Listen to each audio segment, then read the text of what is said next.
Every Wednesday morning, Lena Farris walked to the far end of the mercantile counter and stood in the same spot to wait for the postal clerk to sort the morning deliveries. She never stood at the near end, where the line was shorter. She never stood at the window, where the light was better. It was always the far end.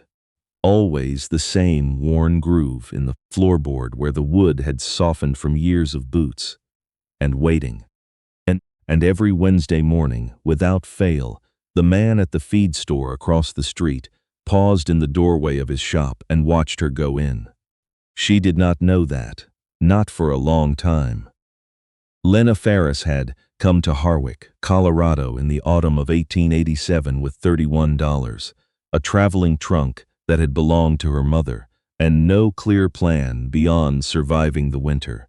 She had left St. Louis after her aunt, the last person in the world who had called her by her given name with any warmth, passed from a fever in September. There was no house to return to. There was no family waiting. There was only the trunk, the money, and a letter from a woman named Mrs. Greta Holcomb, who ran the only boarding house in Harwick and had advertised in the St. Louis Courier for a quiet, capable woman to help with the washing and the cooking, in exchange for a room and a modest wage. Lena did not consider herself especially quiet or especially capable. But she was both of those things more than she realized, and so she had written back, and Mrs. Holcomb had replied within a fortnight, and that was how Lena Farris ended up standing on the platform of the Harwick Depot on a Tuesday evening in October. With the mountains at her back, and the smell of wood smoke in the cold air, and absolutely nothing familiar in any direction. The town was small. 2 streets of any consequence, a church, a schoolhouse, a livery, and the feed store. There was a doctor who also pulled teeth. There was a judge who also sold insurance. There was a seamstress who also read palms, though she only did the latter on Fridays, and only if you asked politely. Mrs. Greta Holcomb was a wide, practical woman with iron gray hair and the handshake of a man who had spent 30 years disagreeing with the weather. She met Lena at the depot herself, looked her over with the frank appraisal of someone buying a horse, and said, "You're thinner than I expected, but you'll do." It was not unkind. It was simply how Mrs. Holcomb spoke, the same way she hung laundry, efficiently, without sentiment, but with enough care that nothing fell. The boarding house was warm. The room was small. The work was steady, and Lena found that she did not mind it. She minded silence less than she had expected. She minded solitude not at all. It was Mrs. Holcomb who first mentioned him. "The man across the road," she said one morning in November, not looking up from the bread she was working. "Owen Greer, runs the feed store. Lost his wife 3 years back. He'll come in Thursday for his weekly eggs, same as always. Don't make a fuss over him. He doesn't like fuss."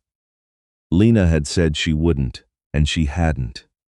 When Owen Greer came through the door that Thursday, she was in the back hallway carrying a basket of linens, and she saw only the edge of him, a broad shoulder, a dark coat, a hat he did not remove until Mrs. Holcomb made a pointed remark about the ceiling.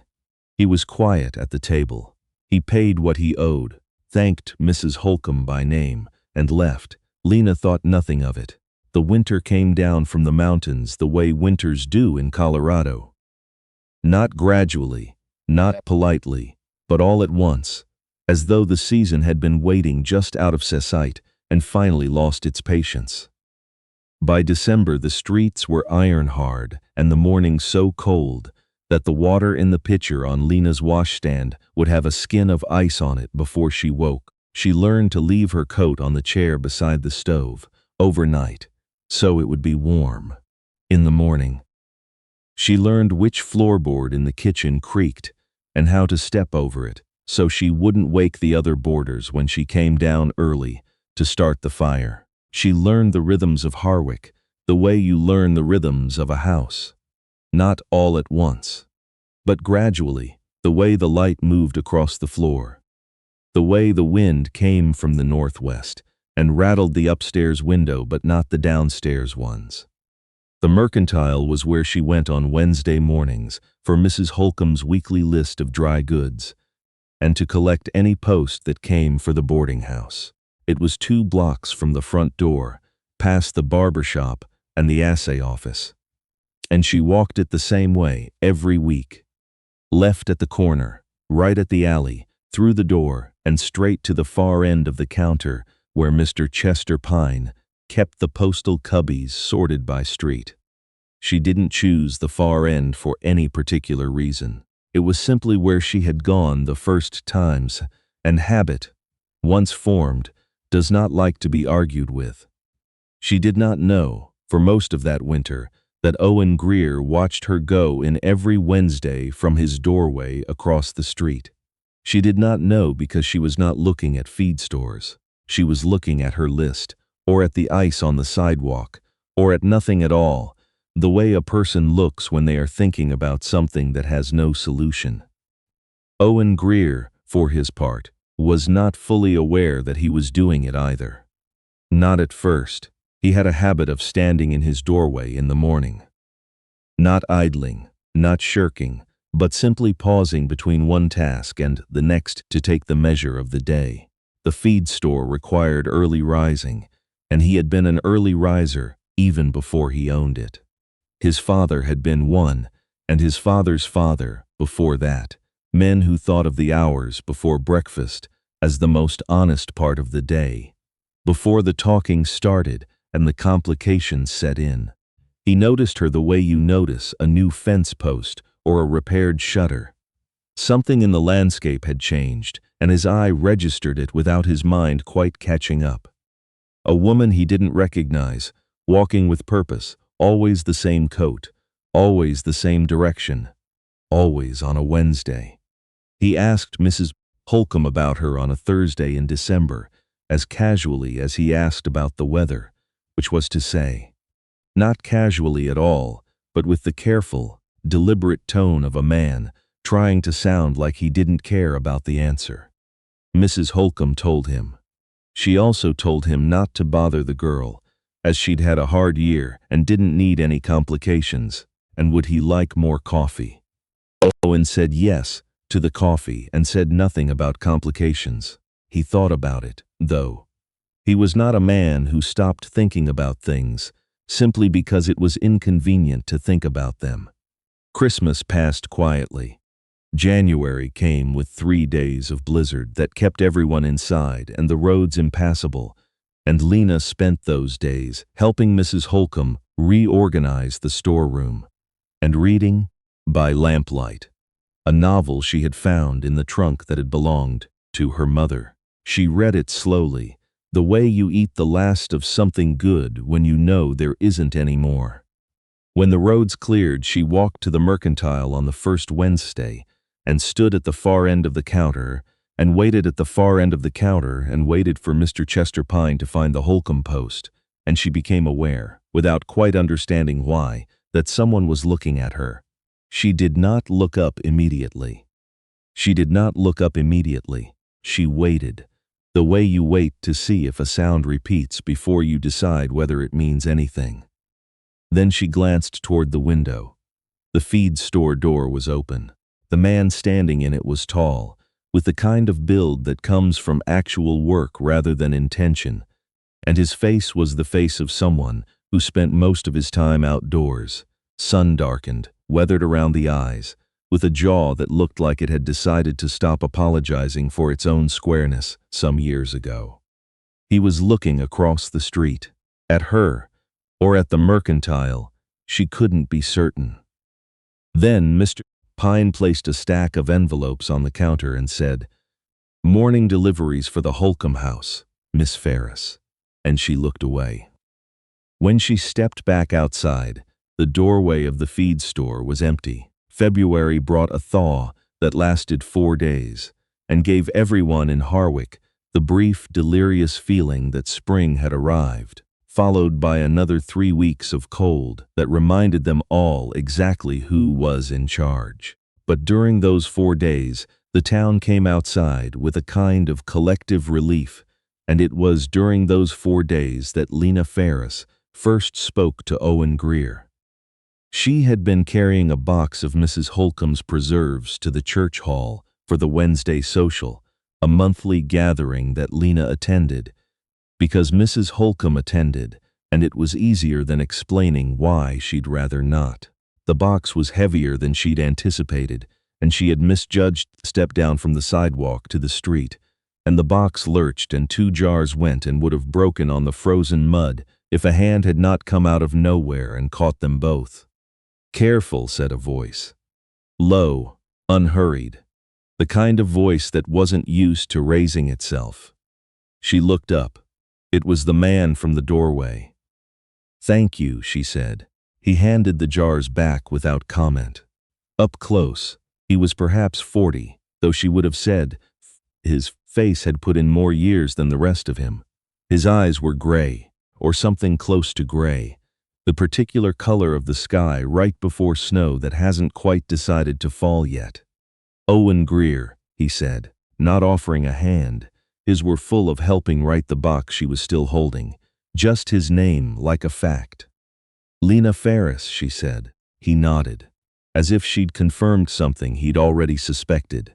Then he said, "That's a heavy box," and without any further discussion lifted it from her arms entirely and carried it the rest of the way to the church hall door.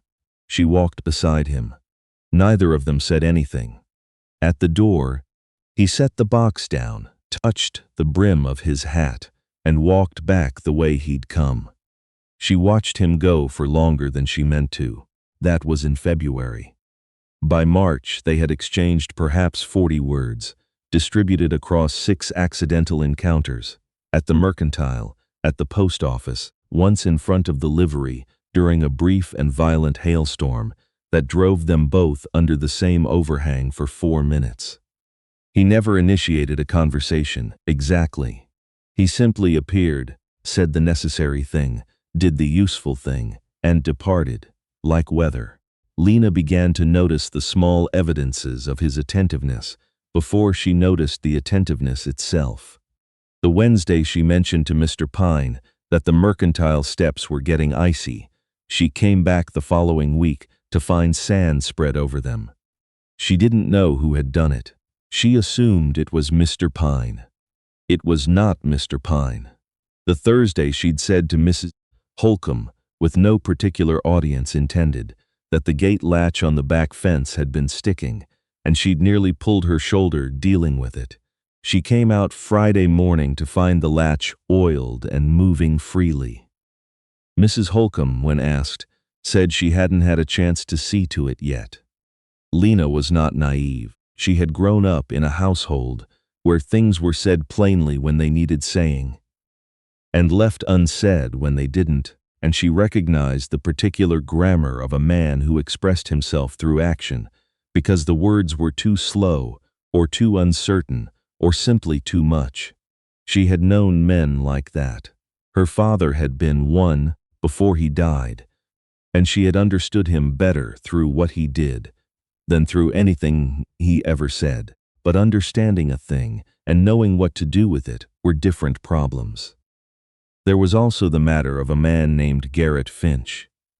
Garrett Finch had arrived in Harwick in March, blown in from somewhere to the east, with a fast smile and a good coat, and the kind of ease in social situations that comes either from genuine warmth or from a great deal of practice pretending. He was a land surveyor, he said, working for a company out of Denver.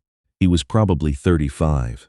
He was unambiguously handsome in the way that men are when they know it and have made their peace with it.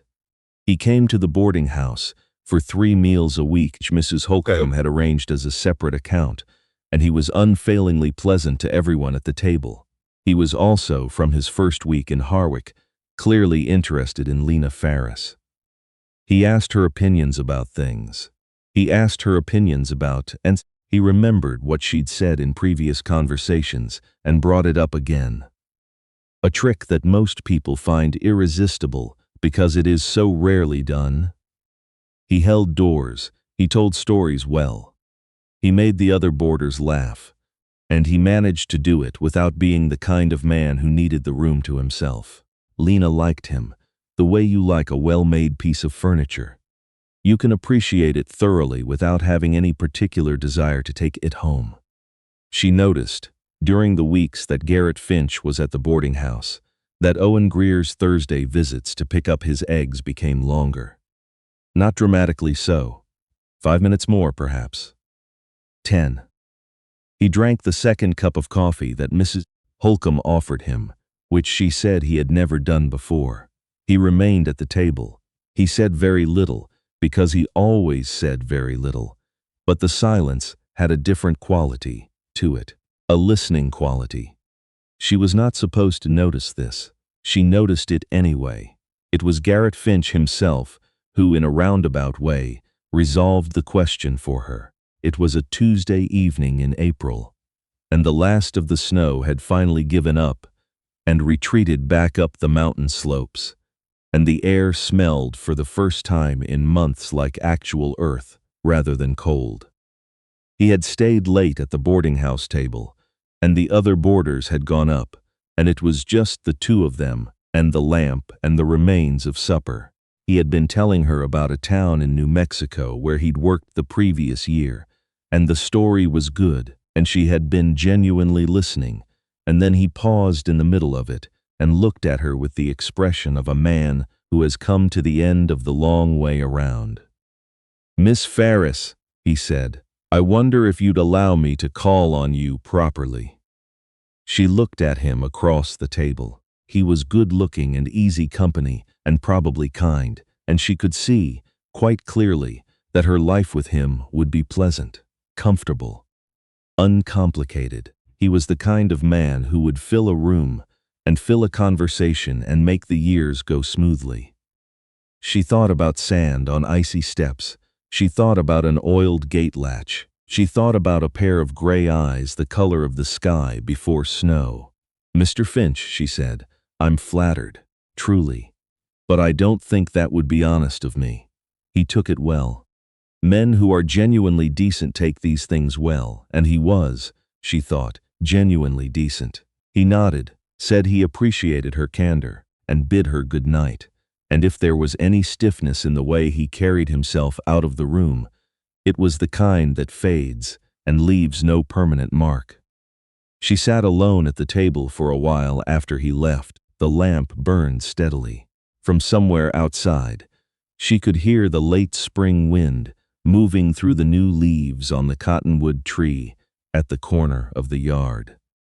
She did not know what to do with what she felt. She only knew what she felt, which was something she did not have a word for precisely, but which settled in the center of her chest in a way that was not unpleasant, just very heavy and very quiet, like the first substantial snowfall of winter, when everything goes still. Owen Greer heard about Garrett Finch the way most news traveled in Harwick, through no deliberate telling, but simply by virtue of the town being the size it was. He heard that the land surveyor from Denver had called on Miss Farris. He heard it from the barber, who had heard it from one of Mrs. Holcomb's other boarders, and he received the information the way he received most information he didn't care for. Without expression, with a nod, and then he went about his day. But he stacked a full cord of wood that afternoon when he had only intended to stack half of one, and his assistant, a boy named Clem, who had worked the feed store for 2 years and had learned to read Owen Greer the way sailors read the sky, made no comment about the extra work and simply stacked alongside him until it was done. He did what's not a man who was unfamiliar with sleeplessness. In the years after his wife had died, the nights had been their own particular difficulty, full of the wrong kind of silence, the kind that is not peaceful, but only empty. He had come through that, as people come through things, not by resolving them, but by carrying them long enough that they become a different kind of weight, one you can live with. What kept him awake now was different. It was not grief. It was something he had not felt in long enough that he had to sit with it a while, before he recognized it for what it was. He recognized it, eventually, at about 2 in the morning, when the fire had burned low and the wind had quieted, and he was sitting at his kitchen table with a cup of cold coffee he had forgotten to drink.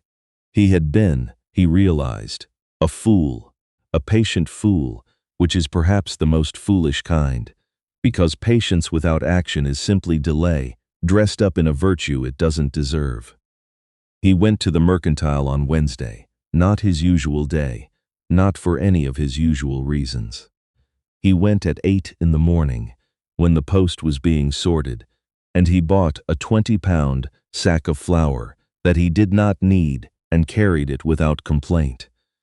And he positioned himself near the window and waited. She came in at 8:15 in the gray coat with Mrs. Holcomb's list in her hand, and she went directly to the far end of the counter and waited for Mr. Pine. He waited until she had collected the post and turned to leave. Then he moved to intercept her as naturally as he was capable of, which was not very naturally at all. "Miss Farris," he said. She looked up. Something moved across her face that she was careful not to let complete itself. "Mr. Greer," she said, "good morning. I wonder." He started and stopped and reset. He was not a man who stumbled, generally. He found that he was stumbling now. "I wonder if you'd allow me to walk you back to the boarding house." The mercantile was 2 blocks from the boarding house. He owned a feed store that required him to be present. She was perfectly capable of walking 2 blocks unaccompanied, as she had done every Wednesday all winter. Neither of them said any of this. "That would be fine," she said. They walked. He carried the sack of flour under one arm and held the door for her on the way out, and they moved down the sidewalk together. In the thin April light, with the mountains showing white above the roofline, and the town around them, doing its ordinary Wednesday morning business, he did not say anything for the first block. She did not fill the silence, because she had learned by then that his silences were not the kind that needed filling. At the corner, he said, "I've been meaning to ask you something." "All right," she said. He looked at the street ahead of them, rather than at her when he said it, the way men look at the horizon when they're saying the thing they've been working up to for some time. "I'd like to take you to supper. At the hotel dining room, if you'd be willing. This Saturday." She thought, later, that what struck her most was the simplicity of it. Not ornamented, not cushioned with flattery or circumstance. Just the question, plain as a fence post, standing on its own. "Yes," she said. "I'd be willing." He nodded once, the same way he had nodded when she'd told him her name in February, as though she had confirmed a thing he had half believed but needed to hear aloud before he could let himself accept it. They reached the front walk of the boarding house. He handed her the sack of flour because she would need an explanation for Mrs. Holcomb about where it had come from, and they stood for a moment in the new spring light. "Saturday," he said. "Saturday," she agreed. He touched the brim of his hat and walked back down the street toward his store, and she stood on the front walk and watched him go, the flour under her arm, and the post in her hand, and something lifting in her chest that she thought had probably been there for months, waiting patiently, the way certain things do, for the right moment to stop pretending it wasn't there. Mrs. Holcomb opened the front door before Lena had reached the steps. "That's my flour," she said, looking at the sack. "He bought it," Lena said. "He doesn't buy flour here." Mrs. Holcomb squinted down the street toward the retreating figure of Owen Greer. Then she looked back at Lena with an expression that contained in careful measure satisfaction and the deliberate withholding of commentary. "Supper Saturday?" "Yes," said Lena. "Good," said Mrs. Holcomb, and went back inside. Saturday came with clear skies and the kind of cold-edged warmth that April allows when it's feeling generous. Owen Greer arrived at the boarding house at 6 o'clock precisely, in a clean coat that Lena suspected he had pressed himself, with his hat in his hand, and he greeted Mrs. Holcomb with the composed formality of a man who understood that this moment had an audience whether he liked it or not. The hotel dining room was the finest establishment Harwick could offer, which was to say it had tablecloths and a man who played the piano badly, but with tremendous commitment in the far corner. They were seated by the window. Owen Greer ordered for himself and asked Lena what she would like with the careful attention of a man who genuinely wanted the answer and was not asking merely to have asked. The conversation came, not easily, but without effort, which Lena was beginning to understand was its own kind of ease. He did not talk to fill space. When he spoke, it was because he had something to say, and when she spoke, he listened with the focused stillness of someone who is doing the one thing they're doing, and not three other things simultaneously. He told her about the feed store, about his father who had started it, about the way the mountains looked in January from the upper pasture of the lot he'd bought 3 years ago with the vague intention of one day doing something with. He did not talk about his wife directly, but the way he spoke around that period of his life told her enough. That he had loved her, that the loss had been real, and that he had learned to carry it the way you carry something valuable and breakable, which is with both hands and without rushing. She told him about St. Louis, about her aunt, about the quiet competency she had always had and never quite known what to do with, about arriving in Harwick on a Tuesday evening with a trunk and no plan and being met by Mrs. Holcomb's handshake, and somehow feeling, for the first time in months, that things might work. At some point during the main course, she became aware that she was talking to him the way she had not talked to another person in a very long time, not performing composure, not managing the distance between herself and what she actually felt, but simply saying the true thing because it was the true thing, and it was what he had asked. After supper, he walked her home through the cool April evening, and at the gate of the boarding house he paused with his hat in his hand and said, "I'd like to do this again." "I'd like that too," she said. And then he said, with the particular forthrightness of a man who had been patient long enough to know exactly what he wanted, "I meant to ask sooner. I should tell you that." She looked at him in the early dark, the lamp in the boarding house window casting a pale square of light across the front walk between them. She thought of the sand on the steps, the gate latch, the flour he'd bought for reasons that had nothing to do with flour. "I know," she said. He held her gaze for a moment with those gray eyes that had been watching her, in one way or another, since October. Then, slowly, one corner of his mouth moved in a way she had not seen before, not quite a smile, but something that wanted to be. "Good night, Miss Farris," he said. "Good night, Mr. Greer," she said. She went inside. She stood in the hallway for a moment with her coat still on, and she felt something settle in her chest like the last piece of a thing falling quietly into place. Not dramatic, not sudden, just right, in the simple, unhurried way of something that has been becoming true for a very long time. The town watched them over the weeks that followed, with the attentive benevolence that small towns reserve for the things they've been waiting to happen. He walked her home on Wednesday after the mercantile. She brought supper to the feed store on the late Thursdays, when Mrs. Holcomb had extra, and he had worked past dark. In May, when the upper pasture was no longer frozen, he took her out to see the land he'd bought, and she stood in the long grass with the mountains at every horizon and said it was beautiful, and he said yes in a way that was not entirely about the land.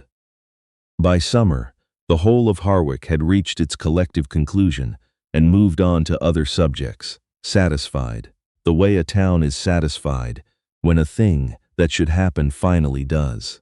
Lena Farris had arrived in October, with $31, and no plan and one trunk that had belonged to her mother. By the following autumn, she had added to her inventory a latch that never stuck, a path that was always sanded before she needed it, and a man who had watched her walk to the far end of the counter every Wednesday morning for 5 months before he understood, with the slow, patient certain things he doesn't mean, that he was not watching the mercantile at all.